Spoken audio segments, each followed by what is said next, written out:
በየቀኑ የምንመገበው ምግብ ሰውነታችንን እየገነባው ይሆን ወይስ ሳናውቀው ለበሽታ እያጋለጠው? ብዙዎቻችን በሽታ የሚከሰተው በድንገት ይመስለናል። ነገር ግን አብዛኞቹ ስር የሰደዱ የጤና ችግሮች በሰውነታችን ውስጥ ለዓመታት በሚቆይ ረቂቅ ሂደት የሚፈጠሩ ናቸው። የልብ በሽታ፣ ስኳር፣ ለካንሰር መነሻና ከከፍተኛ የሰውነት ድካም በስተጀርባ ካሉ ትላልቅ ምልክቶች አንዱ ሳይንሱ ክሮኒክ ኢንፍላሜሽን ወይም ስር የሰደደ የሰውነት ብግነት የሚለው ሂደት ነው። አስደናቂ እውነታ ግን ይህንን ውስጣዊ መዛባት ለመከላከል የሚረዱት ዋነኛ መፍትሄዎች የሚገኙት በሕክምና ብቻ ሳይሆን እዚያው በየቀኑ በምናዘጋጃቸው ምግቦች ውስጥ መሆኑ ነው። ዛሬ በየቀኑ በምግባችን ውስጥ ልናካታቸው የሚገቡ በሽታ ፍጹም እንዳይጠጋን የሚረዱ 15 እጅግ አስፈላጊ ጠቃሚ ጸረ ብግነት ምግቦችን በዝርዝር እንመለከታለን። ለመሆኑ ይህ የሰውነት ብግነት ወይም ኢንፍላሜሽን ለምን ይህን ያህል አደገኛ ሆነ? ብግነት ወይም ኢንፍላሜሽን በተፈጥሮ ሰውነታችን ራሱን ከኢንፌክሽንና ከጉዳት ለመጠበቅ የሚጠቀምበት የመከላከያ ስርዓት ነው። ነገር ግን ጤናማ ያልሆነ የአኗኗር ዘይቤና የምግብ ምርጫ ሲኖር ይህ ስርዓት ሚዛኑን ያጣና የራሳችንን ጤናማ ሴሎች ቀስ በቀስ ማጥቃት ይጀምራል። አደገኛው ነገር አብዛኛው ሰው በየቀኑ የሚመገባቸው ምግቦች ይህንን ችግር እያባባሱት መሆኑን አለማወቁ ነው። ዕድሜ እየገፋ ሲሄድ የሚከሰቱ የመገጣጠሚያ ህመሞች፣ የማያቋርጥ የድካም ስሜትና የበሽታ የመከላከል አቅም መቀነስ ዋናዎቹ በሽታዎች ናቸው።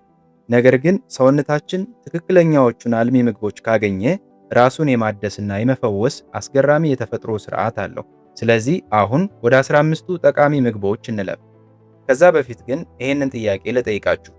ከሚከተሉት አማራጮች ውስጥ በውስጣቸው ከፍተኛና ትክክለኛ የቫይታሚን ኤ ንጥረ ነገር ያላቸው ምግቦች የትኞቹ ናቸው? ኤ ሙዝ፣ ድንችና ሩዝ፣ ቢ ካሮትና የስኳር ድንች፣ ሲ ቂጣ፣ ምስርና ቲማቲም፣ ዲ ቆጮ፣ አጃና ሎሚ፣ ኢ ሁሉም መልስ ናቸው። አሁኑኑ መልሳችሁን ኮሜንት ላይ አስቀምጡልኝ። በዝርዝራችን 15ኛ ደረጃ ላይ የተቀመጡት እንደ ብርቱካንና ሎሚ ያሉ የሲትረስ ፍራፍሬዎች ናቸው። እነዚህ ፍራፍሬዎች በከፍተኛ ሁኔታ በቫይታሚን ሲ የበለጸጉ በመሆናቸው የበሽታ መከላከል አቅምን ያሳድጋሉ። እንዲሁም የሰውነት ብግነትን ወይም ኢንፍላሜሽንን በከፍተኛ ሁኔታ ይቀንሳሉ። በሰውነታችን ውስጥ የሚፈጠረውን ብግነት ልክ እንደ ድንገተኛ እሳት ብናስበው፣ ቫይታሚን ሲ እሳቱን በፍጥነት የሚያጠፋ የውሃ መርጫ ማሽን ሆኖ ያገለግላል። የሲትረስ ፍራፍሬዎችን ሁል ጊዜ ትኩሱን መመገብ ይመረጣል። በተለይ በየቀኑ በምትጠጡት ውሃ ውስጥ ሎሚ ጨምራችሁ መጠቀም በጣም ምርጥ የሆነ ልምድ ነው። ትክክለኛ ጥቅሙን ለማግኘትም ጠዋት ላይ ለብ ያለ የሎሚ ውሃ፣ አረንጓዴ ሻይና አጃን ከፍራፍሬና ለውዝ ጋር መጠቀም ትችላላችሁ። 14ኛ ደረጃ ላይ የምናገኘው ደግሞ እንደ ምስር፣ ሽምብራና ጥቁር ቦለቄ ያሉ ጥራጥሬዎችን ነው። ጥራጥሬዎች እጅግ ምርጥ የእጽዋት ፕሮቲን ምንጭ ከመሆናቸውም በላይ ብግነትን የሚቀንሱ ከፍተኛ የሆነ ፋይበርና አንቲኦክሲደንት ይዘት አላቸው። እነዚህ ጥራጥሬዎች በሰውነታችን ውስጥ ልክ እንደ መጥረጊያ ናቸው። በአንጀት ውስጥ ያሉ አላስፈላጊ ቆሻሻዎችን ጠርጎ በማስወገድ የብግነት መነሻዎችን ያጠፋሉ። እነዚህን ምግቦች በሾርባ መልኩ፣ በሰላጣ ወይም በወጥ ውስጥ ጨምራችሁ በየቀኑ መመገብ ትችላላችሁ። 13ኛ ደረጃ ላይ የምናገኘው እንጉዳይን ነው። በተለይም እንደ ቪታክ እና ማይታክ ያሉ የእንጉዳይ ዝርያዎች እጅግ በጣም ምርጥ ናቸው። እነዚህ ምግቦች ብግነትን የሚቀንሱና የበሽታ መከላከል አቅምን በከፍተኛ ሁኔታ የሚደግፉ ኃይለኛ የቤታ ግሉካንስ ውህዶችን በውስጣቸው ይዘዋል። እንጉዳይን በሰውነታችን ውስጥ ልክ እንደ ጋሻ ማሰብ እንችላለን። ጎጂ የሆኑ የብግነት ሴሎችን በመከላከል የሰውነትን ደህንነት ይጠብቃል። አጠቃቀሙም እነዚህን እንጉዳዮች በሾርባ፣ በወጥ ወይም በጥብስ ምግቦች ውስጥ ጨምራችሁ በየቀኑ መመገብ ትችላላችሁ። 12ኛ ላይ የምናገኘው ጥቁር ቸኮሌት ሲሆን ይህም 70% እና ከዚያ በላይ የኮኮዋ ይዘት ያለው መሆን አለበት። ጥቁር ቸኮሌት ብግነትን የሚዋጉና ሴሎችን የሚጠብቁ የፍላቮኖልስ አንቲኦክሲደንት መከላከያዎችን በከፍተኛ ሁኔታ ይዟል። ይህ ምግብ በሰውነታችን ውስጥ ያለውን የብግነት ሙቀት የሚቀንስና የደም ዝውውርን የሚያስተካክል ልክ እንደ ማቀዝቀዣ ዘዴ ማየት እንችላለን። ማንኛውንም አይነት ቸኮሌት ሳይሆን 70% እና ከዚያ በላይ የኮኮዋ ይዘት ያለውን መርጣችሁ በቀን ከ1 እስከ 2 ቁራጭ ብቻ በመጠን መመገብ ጥሩ ነው።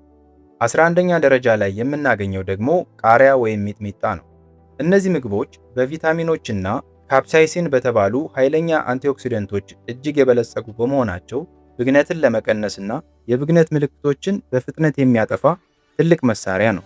አጠቃቀሙም ቃሪያን በጥብስ ምግቦች ውስጥ በመጨመር ወይም ደግሞ በሰላጣ ውስጥ በጥሬው ከትፋችሁ ከአጠቃላይ ምግባችሁ ጋር አንድ ላይ መመገብ ትችላላችሁ። 10ኛ ደረጃ ላይ የተቀመጠው አቮካዶ ነው። ይህ ፍራፍሬ በጤናማ ስብና በአልሚ ምግቦች የታጨቀ ነው። አቮካዶ በውስጡ የያዘው ሞኖ አንሳቹሬትድ ፋት የተባለው ጤናማ ስብ የሰውነትን ብግነት በከፍተኛ ሁኔታ ይቀንሳል። እንዲሁም የልብ ጤናን በሙሉ አቅም ይደግፋል። አቮካዶ በሰውነታችን ውስጥ ያሉትን የደረቁና የተቆጡ ሴሎች መልሶ የሚያለሰልስ ልክ እንደ ተፈጥሯዊ ማለስለሻ ቅባት አድርገን ልንወስደው እንችላለን። አጠቃቀሙም አቮካዶን ከተለያዩ ምግቦች ጋር በሰላጣ ውስጥ በመክተፍ ወይም በሳንድዊች ውስጥ ጨምራችሁ በየቀኑ መመገብ ትችላላችሁ። 9ኛ ደረጃ ላይ የምናገኘው አረንጓዴ ሻይ ነው። አረንጓዴ ሻይ እጅግ ኃይለኛ የጸረ ብግነት ወይም አንቲ ኢንፍላማቶሪ መጠጥ ነው።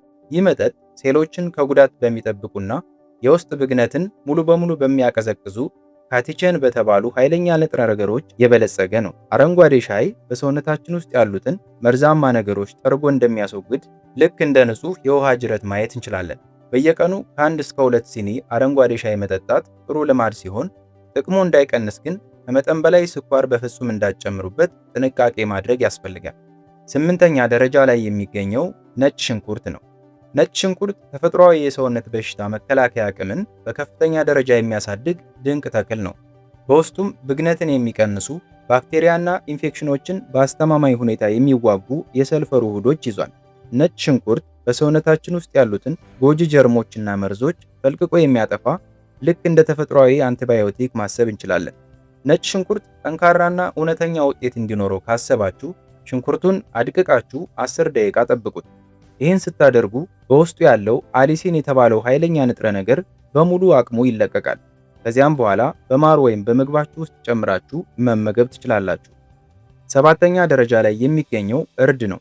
እርድ ከፍተኛ ጠቀሜታ ያለው ወርቃማ ቅመም ነው። የብግነት መንገዶችን የሚዘጋ ኩርኩሚን የተባለ ኃይለኛ ውህድን በውስጡ ይዟል። እርድን በሰውነታችን ውስጥ እንደ ትልቅ መቆለፊያ ማሰብ እንችላለን። የብግነት ሴሎች እንዳይስፋፉ በሩን ይዘጋባቸዋል። አጠቃቀሙም በሻይ፣ በወተት ወይም በምግብ ውስጥ ጨምራችሁ መጠቀም ትችላላችሁ።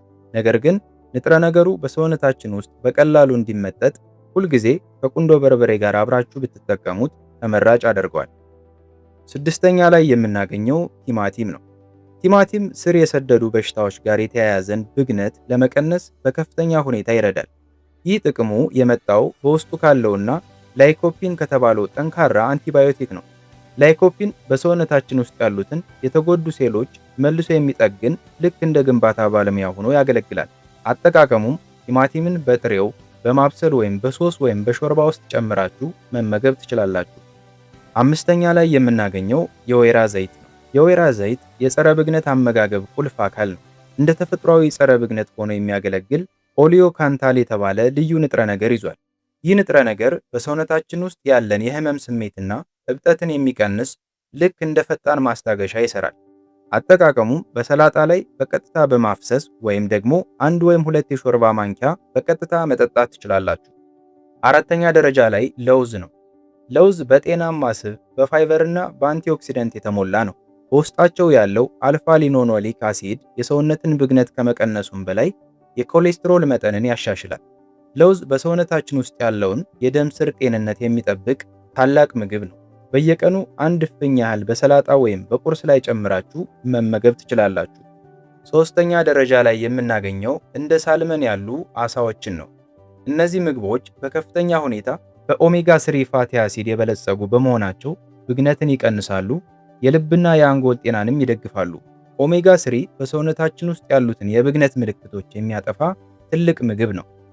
2ኛ ደረጃ ላይ የቤሪ ፍሬዎች ማለትም እንደ ብሉቤሪ፣ እንጆሪና ስትሮበሪ ያሉ ፍራፍሬዎችን ነው። እነዚህ ፍራፍሬዎች አንቶሲያኒን በሚባሉ ጠንካራ አንቲኦክሲደንቶች የታጨቁ ናቸው። አንቶሲያኒን የሰውነትን የብግነት ምልክቶች በከፍተኛ ሁኔታ ይቀንሳል፣ ሴሎቻችንንም ከተለያዩ ጉዳዮች ይጠብቃል። እነዚህ ፍሬዎች በሰውነታችን ውስጥ ያሉትን ዝገቶች የሚያጸዱ ልክ እንደ ዝገት መከላከያ ማየት እንችላለን። አጠቃቀሙም እንደ መክሰስ በእርጎ ወይም በአጃ ላይ በመጨመር አሊያም በጁስ መልክ ፈጭቶ መጠጣት ይቻላል። 1ኛ ደረጃ ላይ የሚቀመጡት አረንጓዴ ቅጠላቅጠሎች እንደ ስፒናች፣ ቆስጣና የጎመን አይነቶች ናቸው። እነዚህ በአንቲኦክሲደንቶች፣ በቫይታሚን ሲ እና በሴል ደረጃ ብግነትን በሚዋጉ የፖሊፊኖል የእጽዋት ውህዶች እጅግ የበለጸጉ ናቸው። ስር የሰደደ ብግነትን የሚቀሰቅሱ ፍሪ ራዲካልስ የሚባሉ ጎጂ ሞለኪውሎችን ሙሉ በሙሉ ያመክናሉ። እነዚህ ቅጠላቅጠሎች በሰውነታችን ውስጥ በሽታን የሚከላከሉ ልክ እንደ ጠንካራ የብረት አጥር ማሰብ እንችላለን። አጠቃቀሙም በጁስ ውስጥ ከነጭ ሽንኩርት ጋር ቀለል አድርጎ በመጥበስ ወይም በሾርባና በወጥ ውስጥ ቀላቅሎ በየቀኑ መመገብ ይቻላል። ታዲያ አንድ ትልቅ እውነታ አለ። እነዚህን ጠቃሚ ምግቦች መመገባችሁን ብትቀጥሉም እንኳ ጎጂ ምግቦችን መመገብ ካላቆማችሁ የተሻለ ውጤት በፍጹም አታገኙ። የተቀነባበረ ስኳርን፣ ጀንክ ፉድን፣ ጠቃሚነታቸው አነስተኛ የሆኑና የተጠበሱ ወይም ፍራይድ ምግቦችን ማስወገድ ያስፈልጋል። ብግነትን በትክክል ለመቀነስ እነዚህን መጥፎ ምግቦች ማስወገድ እጅግ ወሳኝ ነው። ብግነት ወይም ኢንፍላሜሽን የምንለው ነገር ቀላል ጉዳይ አይደለም። የብዙ ከባድ የጤና ችግሮች መነሻ ነው። ነገር ግን ዋናው እውነት እናንተ በምታስቡት ልክ በሱ ላይ የበለጠ ቁጥጥር አላችሁ። በየቀኑ የምትመርጧቸው ምግቦች ወይ ሰውነታችሁን ቀስ በቀስ ሊጎዱት ይችላሉ ወይም ደግሞ እንዲያገግም፣ እንዲጠበቅና እንዲጠነክር ሊረዱት ይችላሉ።